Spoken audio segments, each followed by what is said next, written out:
Welcome back. Today we're doing a deep dive into a case that many of you will know, one that's remained unsolved for, wow, over 2 decades now, the disappearance of Maura Murray. That's right. It happened back in 2004, February 9th, after her car crashed on Route 112 in Haverhill, New Hampshire, a remote area, especially at night. And Maura herself. She was a 21-year-old nursing student at UMass Amherst, originally from Hanson, Massachusetts. Quite accomplished, she'd spent time at West Point, was an athlete in high school. A promising young woman, by all accounts. And her family, particularly her father, Fred, and sister Julie, they've just never stopped searching for answers. Their dedication is incredible. It really is. It keeps the case in the public eye. So our goal here is to sort of sift through the known facts, the timeline, the key details from the sources we have, and really try to understand the core circumstances and the main theories without getting lost in, endless speculation. Exactly. Focus on the crucial information. Let's start maybe with the days just before she disappeared, because there were some signs looking back that things weren't quite normal. Definitely. Between February 5th and the 8th, so the Thursday to Sunday, before she vanished on Monday, she was doing some odd things, researching places to stay in Vermont and New Hampshire. Which might seem like planning a getaway, maybe. But then she also emailed her professors and her work supervisor at UMass. Right, claiming there was a family emergency, a death in the family, and she'd be gone for about a week. Which wasn't true. That's a pretty significant fabrication. Why tell that specific lie? It's a huge question mark. Yeah. And around that same time, there was an incident at her campus security job. She received a phone call, reportedly got very upset, kind of catatonic according to some accounts, and had to be walked back to her dorm by her supervisor. And this apparently happened right around the time she learned her older sister, Kathleen, had relapsed with alcohol issues, something they just discussed. So maybe that call was related. It certainly added another layer of stress. Absolutely. Then, just 2 nights before she disappeared, she crashed her father's brand new car. Saturday night, I believe. Hit a guardrail. Caused quite a bit of damage, too. And her sister Julie has mentioned how upset Maura was about this, mainly about disappointing her father. Plus, needing reliable transport for her nursing clinicals was apparently a big deal. So that's another major stressor right there. Financial pressure, letting her dad down, potentially impacting her studies. Julie also mentions some late-night calls Maura made around that time, ordering food, which Julie interpreted possibly as a sign of struggles with an eating disorder resurfacing under pressure. It paints a picture of someone dealing with a lot. And then on Monday, February 9th, the day she disappeared, she went out and bought about $40 worth of alcohol.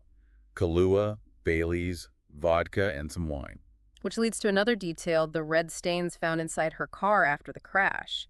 Police seem to think it was from a damaged box of red wine she might have bought.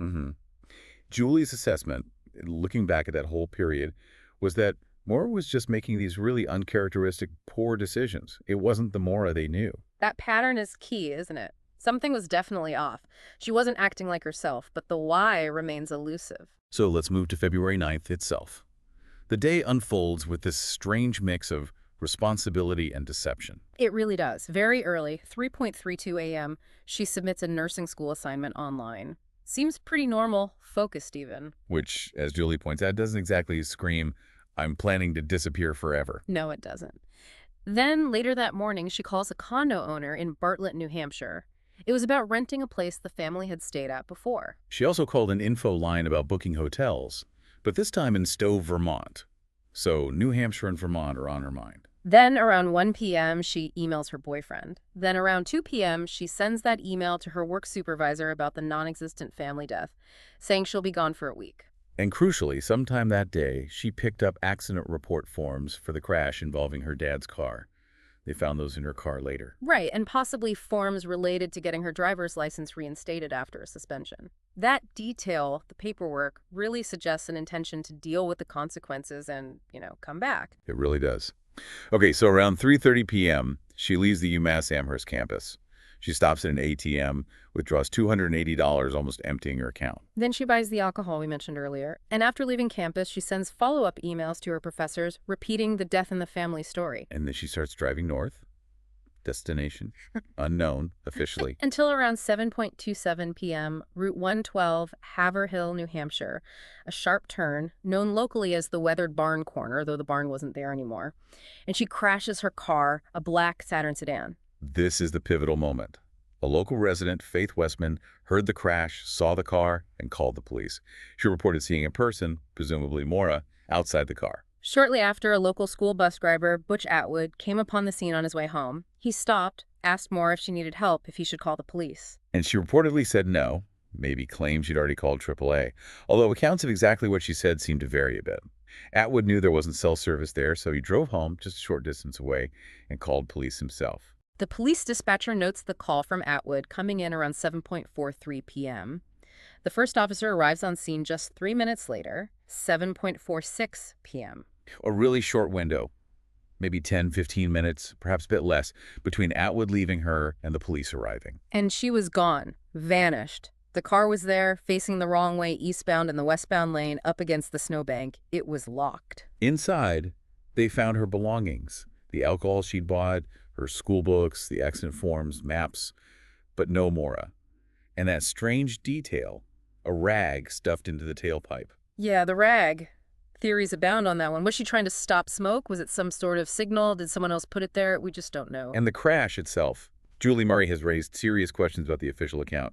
She hired a private accident reconstructionist. Yes, and according to Julie, their findings were that the damage to the Saturn wasn't really consistent with just hitting the snowbank or a tree, as sometimes reported. They felt the car was actually still drivable. Which contradicts the idea that she had to leave the car because it was disabled. Exactly, and Julie's mentioned other odd things, like the damage suggested the car was actually in motion when whatever final impact occurred, not just sliding into the bank. There was also something about a part found inside Maura's car. Apparently a random Chrysler part.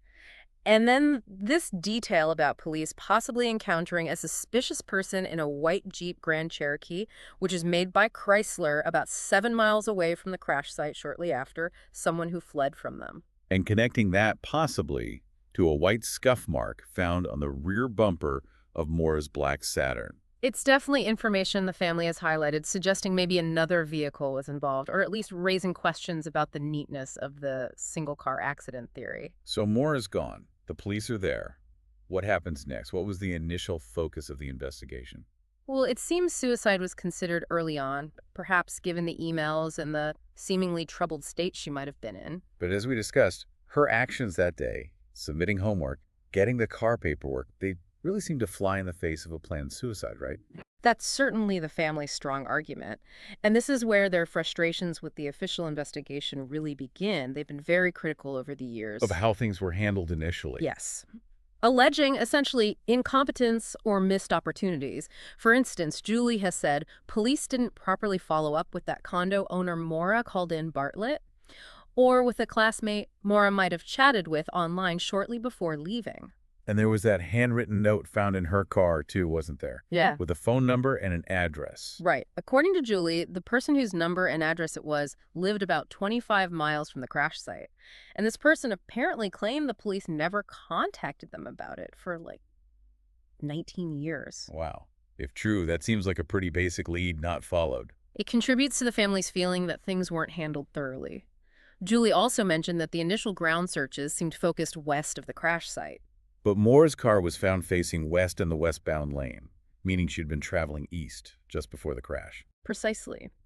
So, if she'd continued walking, wouldn't east have been the logical direction to search more intensely? That's another point the family has raised. Okay, so given these frustrations and the circumstances, what do the family members themselves believe happened? The consensus within the family, overwhelmingly, is foul play. They do not believe she disappeared voluntarily or simply succumbed to the elements. Julie, specifically. Jolie strongly believes Maura accepted a ride from someone after the crash, perhaps thinking they were offering help, and that person harmed her. The fact her body has never been found, she argues, supports the idea she was taken from the scene in another vehicle. And her brothers. Her brother Curtis seems to share that view that she was likely picked up by a stranger, got into the wrong car, and is probably deceased as a result. Their father, Fred, has also consistently pushed the foul play angle. Yes, Fred has suggested Maura might have been trusting, maybe flagged someone down for help or accepted an offer and unfortunately encountered someone dangerous. Julie has also mentioned a specific situation involving someone who lived near the crash site. Yeah, she's talked about a man who was renting a house about a mile away around that time. Apparently, this man's brother later gave Fred Murray a knife that he'd found in the renter's glove box. Why?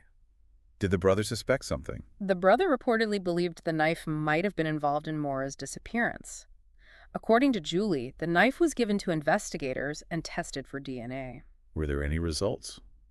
Julie hasn't disclosed anything conclusive publicly. She did also mention that this particular renter apparently refused to take a polygraph test related to the case. Okay, so those are deeply troubling details raised by the family, reinforcing their belief that someone else was involved after the crash. Absolutely. It fuels their conviction that this wasn't just an accident or a runaway situation. Which brings us back to all the unanswered questions. There are just so many in this case. Fundamentally, why did she even drive to New Hampshire that day?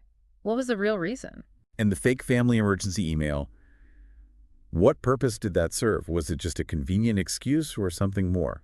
What exactly happened during that upsetting phone call at her security job? Who called and what was said? And the rag in the tailpipe.